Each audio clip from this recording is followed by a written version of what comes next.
Ночная смена. В маленьком городке в России была старая и страшная больница. В подвале этой больницы была комната для вскрытия, известная только тем, кто работал в ночную смену. Работа в городском морге, особенно в ночную смену, была задачей, которую многие люди не хотели.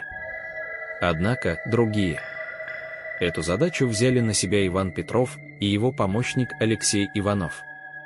Однажды зимней ночью Иван и Алексей приехали в больницу посреди сильной метели.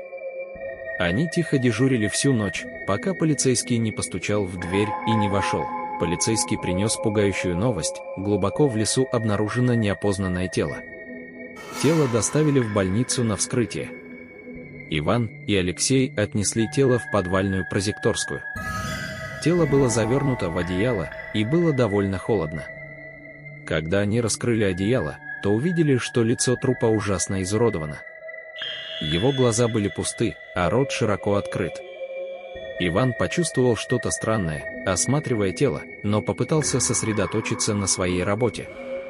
Во время вскрытия свет в комнате начал мерцать.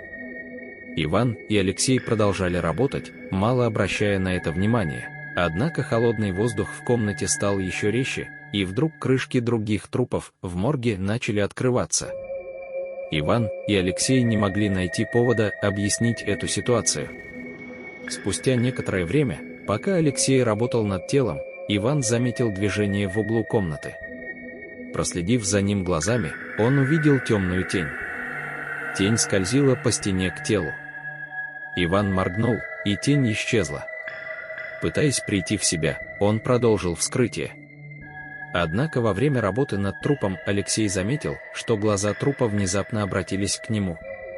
Глаза блестели, как живые. Алексей отступил назад и обратился к Ивану. «Это невозможно», — сказал.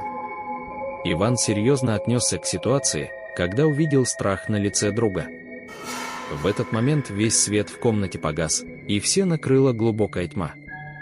В темноте Иван и Алексей почувствовали на своих шеях холодное дыхание.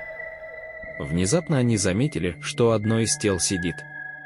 Не издав ни звука, который мог бы издать человек, другие трупы тоже начали двигаться. Иван и Алексей в панике попытались бежать к двери, но она была закрыта и заперта.